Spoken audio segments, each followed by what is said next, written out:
اللہ صلی اللہ علیہ وآلہ وسلم نے فرمایا جہنمیوں کے دو گروہ ایسے ہیں جنہیں میں نے بھی نہیں دیکھا.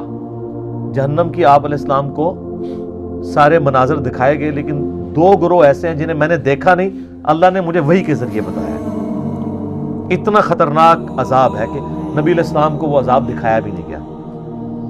ایک وہ لوگ جن کے پاس گائے کی دموں جیسے کوڑے ہوں گے جن کے ساتھ وہ لوگوں کو مارتے ہوں گے. یعنی اس سے مراد وہ حکمران ہیں جو اپنی رعایا کے اوپر ظلم کرتے ہیں. مسلم شریف میں حدیث ہے نا کہ بدترین چرواہا وہ ہے جو ظالم حکمران ہے, اور اگر انصاف نہیں کرے گا ایسے پہ جنت حرام ہوگی. بڑا خطرناک بات ہے. اور وہ عورتیں, دوسرا گروہ, وہ عورتیں جو لباس پہن کر بھی عریاں ہوں گی, اتنا چست لباس کہ گویا ننگی ہیں, جسم کی حید واضح ہے. یہ ہمیں اپنے معاشرے میں اپنی اسلامی بہنوں میں یہ چیزیں نظر نہیں آ رہی ہیں.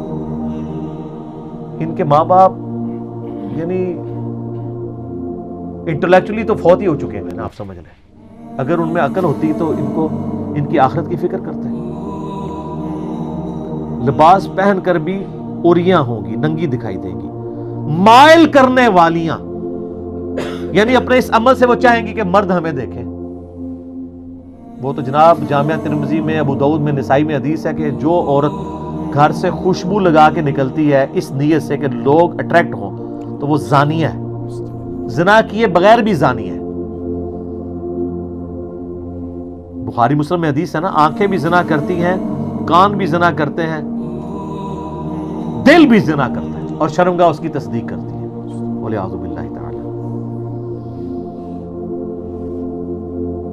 مٹک مٹک کر چلنے والیاں, ان کے سر بختی اونٹوں کی جھکی ہوئی کوہانوں کی طرح اٹھے ہوں گے.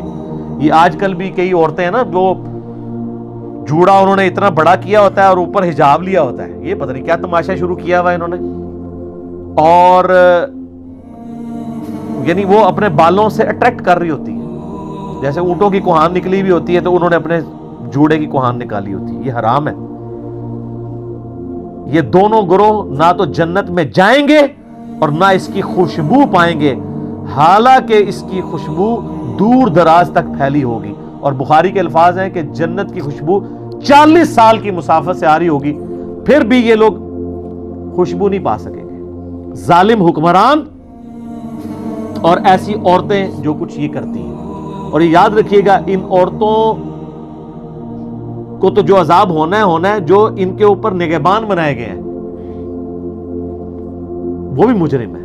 ماں باپ, ان کے خاوند, اتنی ان کو آزادی دی ہوئی ہے کہ وہ اس قسم کی حرکتیں کرتے پھر رہے ہیں ان کی عورتیں.